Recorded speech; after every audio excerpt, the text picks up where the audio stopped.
अगर हम देखें तो सीटी स्कैन आजकल बहुत ज़्यादा लोग करा रहे हैं और ये सोचते हैं कि जब भी उनकी कोविड पॉजिटिव रिपोर्ट आई तो एकदम सीटी करा लें। सबसे मैं पहले ये कहना चाहूँगा कि शुरू में सीटी कराने का कोई फ़ायदा नहीं है। माइल्ड जो आपको अगर इन्फेक्शन है, माइल्ड कोविड है, तो सीटी से कोई फ़ायदा नहीं है। सीटी में कुछ पैचेस आएंगे। कई स्टडीज़ हुई हैं, एक स्टडी हुई है जिन्होंने एसिम्प्टोमेटिक लोगों में सीटी देखा और ये पाया कि 30 से 40% एसिम्प्टोमेटिक लोग जिनको कोई लक्षण नहीं है, सिर्फ उनका कोविड पॉजिटिव है, उनके सीटी में भी कुछ पैचेस आते हैं और वो अपने आप बिना ट्रीटमेंट के ख़त्म हो जाते हैं। तो इसलिए सीटी कराने का कोई फ़ायदा नहीं है, स्पेशली अगर आपको माइल्ड इलनेस है, आप होम आइसोलेशन पे हो और आपकी सैचुरेशन ठीक है और कोई ऐसे कोई लक्षण नहीं है।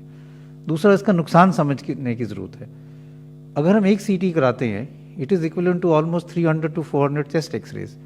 आपने एक सीटी कराया तो आप ये समझ लें कि आपने अपने 300 एक्सरे करा लिए चेस्ट के। और ये भी डेटा है IAEA का भी, इंटरनेशनल एटॉमिक एनर्जी कमीशन का भी डेटा है, जो रेडिएशन प्रोटेक्शन इन मेडिसिन की बात करते हैं, कि बार बार स्पेशली यंगर एज ग्रुप में सीटी कराने से risk of cancer in later life increases. तो आप अपने आप को नुकसान ही ज़्यादा करा रहे हैं जब उसकी ज़रूरत नहीं है, क्योंकि आप अपने आप को रेडिएशन एक्सपोजर कर रहे हैं और उससे बाद में कैंसर होने का चांस बढ़ सकता है। इसलिए मैं यही कहूँगा कि अगर आपको कोई सिम्टम नहीं है, माइल्ड डिजीज़ है और सैचुरेशन ठीक है, तो प्लीज़ सीटी ना कराएं। सीटी तभी कराने की ज़रूरत पड़ती है अगर आपको मॉडरेट इलनेस है और आप हॉस्पिटल में एडमिट हो रहे हैं, और अगर डाउट हो तो पहले चेस्ट एक्सरे कराना चाहिए, उसके बाद ही सीटी स्कैन कराएं। दूसरा है बायोमार्कर्स। बायोमार्कर्स का मतलब कि आजकल लोग कोविड पॉजिटिव हुआ तो ब्लड टेस्ट कई करा लेते हैं। अपना CRP देख लेते हैं, ब्लड CBC देख लेते हैं, डी डाइमर देख लेते हैं, LDH देख लेते हैं, फेरेटिन देख लेते हैं। फिर से मैं यही कहना चाहूँगा कि अगर आपको माइल्ड इलनेस है, होम आइसोलेशन पे हैं, अगर आपकी सैचुरेशन ठीक है और कोई और लक्षण नहीं है, बुखार भी ज़्यादा नहीं है, तो इन सारे बायोमार्कर्स का करने का कोई फ़ायदा नहीं है। इससे पैनिक रिएक्शन ही ज़्यादा होगा। ये सारे बायोमार्कर्स एक्यूट फेज रिएक्टेंट है, मतलब अगर आपके बॉडी में कभी भी इन्फ्लेमेशन होगी तो ये बढ़ेंगे। अगर आपको फिंसी हुई, कोई जख्म हुआ, दांत में इन्फेक्शन हुआ, तो भी ये सब बायोमार्कर्स बढ़ेंगे, क्योंकि एक बॉडी का इन्फ्लेमेटरी रिस्पॉन्स है। तो इससे ये नहीं पता चलता कि आपकी बीमारी जो है वो बढ़ गई है। लोग ये घबरा जाते हैं कि मेरा CRP बढ़ गया इसलिए अब मुझे स्टीरॉयड शुरू कर लेना चाहिए, और उससे ज़्यादा नुकसान हो जाता है। तो इसलिए मैं यही फिर से कहना चाहूँगा कि चाहे वो बायोमार्कर्स हों, चाहे CT स्कैन हो, माइल्ड केसेस में उसकी कोई इंडिकेशन नहीं है। और अगर आपको ये कराना है तो डॉक्टर की सलाह से, जब आपको मॉडरेट इलनेस हो तभी कराएं, और ये समझें कि इसका नुकसान भी हो सकता है और अननेसेसरी बायोमार्कर्स की रिलायंस के कारण ओवर ट्रीटमेंट हो सकता है, जिससे नुकसान हो सकता है। तो इसलिए ये बहुत ज़रूरी है कि हम समझें कि biomarkers can be more harmful. CT scan तभी करना चाहिए अगर उसकी इंडिकेशन हो। कुछ लोग ऐसे हैं जो हर 3 दिन बाद CT करा रहे हैं, और मैं उनको यही कहना चाहूँगा कि उससे नुकसान ज़्यादा है। आप अपनी बॉडी को रेडिएशन एक्सपोजर कर रहे हैं जो बाद में नुकसानदेही हो सकता है।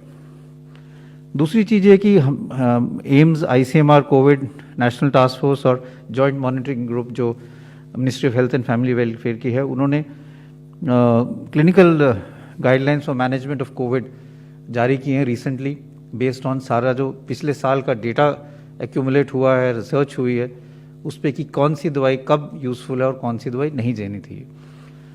उसमें ये क्लियर है कि जो माइल्ड इलनेस लोग हैं, ज़्यादातर उनको कोई दवाई की ज़रूरत नहीं है। अगर कुछ दवाई लेना चाहें तो बेस्ड ऑन लिमिटेड डेटा और लिमिटेड जो हम कहते हैं सर्टेनिटी, आइवरमेक्टिन या हाइड्रोक्सीक्लोरोक्विन ले सकते हैं, लेकिन ज़्यादा दवाई लेने की ज़रूरत नहीं है। और मैं यही कहूँगा, क्योंकि हम ये देखते हैं अपने हॉस्पिटल में कि कई पेशेंट्स ऐसे हैं जो अर्ली स्टेज में स्टीरॉयड्स ले लेते हैं, और ये समझना ज़रूरी है कि जो अर्ली स्टेज में आप स्टीरॉयड्स लोगे तो वायरस की रेप्लिकेशन को और बढ़ावा मिलेगा, और कई दफ़ा जो माइल्ड केसेस हैं उनको सीवियर वायरल निमोनिया हो जाता है, लंग्स में एकदम वायरस फैल जाता है, क्योंकि बड़े हाई डोज स्टीरॉयड्स उनको डे 1 से मिल जाते हैं। तो मैं सब लोगों को यही कहना चाहूँगा कि स्टीरॉयड्स मॉडरेट इलनेस के लिए ही है। माइल्ड इलनेस में जब आप होम आइसोलेशन पे हैं, सैचुरेशन आपकी मेंटेन्ड है, अर्ली स्टेज में जो हम कहते हैं कि फर्स्ट 5 डेज में स्टीरॉयड्स का कोई रोल नहीं है, it can actually be again harmful. घर पे जो लोग रह रहे हैं, होम आइसोलेशन कर रहे हैं, उनको कुछ चीज़ें I think are very important, एक तो अपने डॉक्टर से संपर्क करते रहें। कुछ जो वार्निंग साइंस हैं, जैसे आपके सैचुरेशन कम हो रही है, 93 या 93 से कम हो रही है, या बेहोशी जैसी हालात हो रही है, सुस्ती ज़्यादा हो रही है, या छाती में दर्द बहुत हो रहा है, ऐसे जैसे वार्निंग साइंस हैं, तब एकदम आप डॉक्टर से संपर्क करें और अगर ज़रूरत होगी तो फिर एडमिशन के लिए भी आपको सपोर्ट लेना चाहिए। जो लोग हाई रिस्क ग्रुप में हैं और होम आइसोलेशन कर रहे हैं, उनको ज़्यादा ध्यान रखने की, जिनकी उम्र ज़्यादा है, जिनको हार्ट की प्रॉब्लम है, डायबिटीज़ है, इम्यूनोसप्रेसिव ड्रग्स पे हैं, या क्रॉनिक लंग प्रॉब्लम है, या लिवर की प्रॉब्लम है, या क्रॉनिक किडनी डिजीज़ है, इन लोगों को ज़्यादा ध्यान रखना चाहिए और definitely regularly health care workers के टच में रहना चाहिए। कई जगह पे the state government have made facilities कि आप किसी के टच में रह सकते हो जो होम आइसोलेशन में आपके सुबह शाम आपको मॉनिटर करके आपका टेम्परेचर, आपका सैचुरेशन के बारे में पूरी जानकारी रखते हैं, तो वो करना बहुत ज़रूरी है।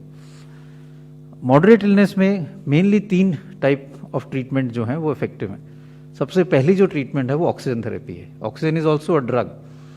तो जो आपकी सैचुरेशन कम है तो one main treatment is oxygen. दूसरा, अब इस स्टेज में जब आपकी सैचुरेशन कम हो रही है, आपको मॉडरेट इलनेस है, तब स्टीरॉइड्स का रोल है, and then steroid should be given. तीसरा जो ड्रग है वो है हम जो कहते हैं एंटीकोगुलेंट्स, क्योंकि ये हम जानते हैं कि कोविड-19 जो इन्फेक्शन है इसमें कुछ चीज़ें जो हैं वो और वायरल निमोनिया से अलग हैं कि ये ब्लड में क्लॉटिंग जो है उसको प्रमोट करती है, और उसके कारण जो फेफड़े में खून की नालियाँ उसमें भी क्लॉट्स बन जाते हैं, जिसके कारण सैचुरेशन कम हो जाती है। कई दफ़ा क्लॉट्स जो हैं वो हार्ट में चले जाते हैं, जिससे हार्ट अटैक हो सकता है, या ब्रेन में चले जाते हैं, जिससे स्ट्रोक हो सकता है। इसलिए मॉडरेट केसेस में हम एंटीकोगुलेंट्स भी देते हैं, जिससे खून पतला रहे और उससे क्लॉटिंग ना हो। लेकिन फिर से ये कहूँगा कि अगर हम माइल्ड इलनेस में ये दे दें तो उससे नुकसान भी ज़्यादा हो सकता है, स्पेशली अगर मान लो किसी को अल्सर की बीमारी है और उसको ये दवाई तब दे दी जब ज़रूरत नहीं है, तो उसके पेट से ब्लीडिंग के चांसेस बढ़ सकते हैं। इसलिए again timing of the drug is very important. तो ये दूसरी ट्रीटमेंट है। और जो ये 3 ट्रीटमेंट जो हैं, ऑक्सीजन, स्टीरॉइड्स और anticoagulants are the main treatment.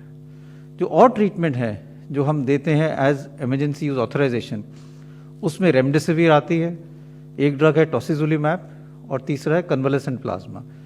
ये सिर्फ तभी दिए जाते हैं अगर हमें लगे कि पेशेंट ज़्यादा डिटेरियोरेट कर रहा है। पर जो हमारे मेन ट्रीटमेंट स्ट्रैटेजी हैं वो वही 3 हैं, ऑक्सीजन, स्टीरॉइड्स और एंटीकोगुलेंट्स।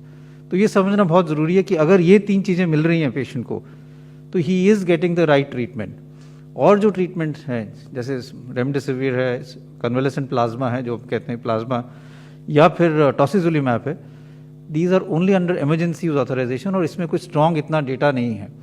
स्टीरॉयड का डेटा सबसे ज़्यादा स्ट्रॉन्ग है, ऑक्सीजन का डेटा सबसे ज़्यादा स्ट्रॉन्ग है, एंटीकोगुलेंट का डेटा है कि ये इन दवाइयों से मोर्टेलिटी या डेथ्स कम हो सकती हैं, औरों का डेटा इतना स्ट्रॉन्ग नहीं है।